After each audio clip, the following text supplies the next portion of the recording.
مالدار چې د کابل وي بیا به موږ ته محترم وي چې پر موږ باندې کرم وي. موږ خپل دین د اسلام غواړو، موږ یووالی د قام غواړو، نه دې کېږي ورور وژنه، عملي دې شي بخښنه.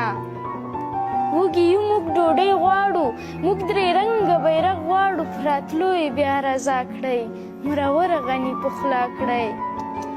نه پیسې نه ډالر غواړو، موږ عزت په باډر غواړو، نو پټې پوښتنه وکړه، دروازې پوښتنه وکړه. فیصلې دې د انصاف کړه، بې ګناه چې وي بیا یې معاف کړه.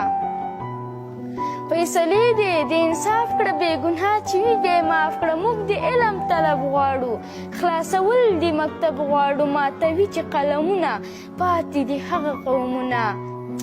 پاچا وږی یم ما موړ کړه، پاچا وران وطن مې جوړ کړه.